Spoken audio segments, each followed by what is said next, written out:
Ahoi, onpa täällä kuuma. Olen niin uupunut, että taidan pyörtyä. Mitä täällä on tapahtunut? Minä menen auttamaan.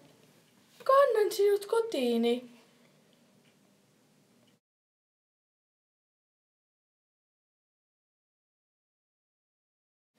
Oletpa sinä painava.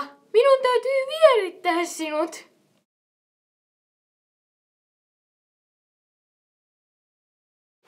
Missä minä olen? Minulla on kamala nälkä.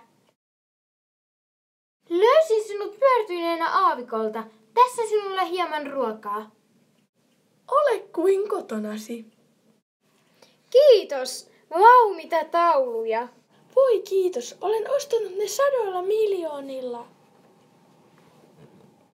Mona Lisa ja kultaiset verhotkin.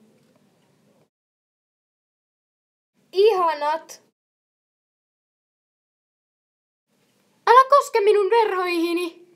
Voi anteeksi, en tiennyt, että niihin ei saa koskea. No ei se mitään, kunhan et tee toisen kerran. Nämä ovat niin kallisarvoiset. Kaunis ilma tänään. Sanos muuta.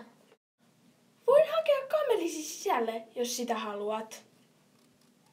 Kyllä, se olisi todella ystävällistä.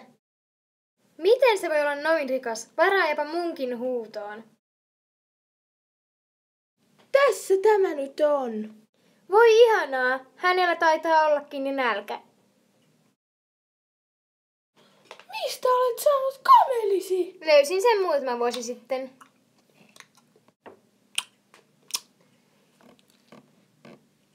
Voi ei! Kallisarvoiset kultaverhoni!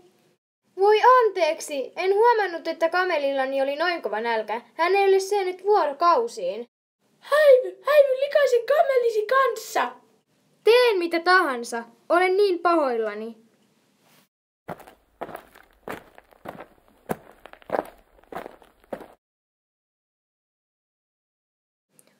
Ui, tuolla on puhelin. Voin soittaa ystävälleni.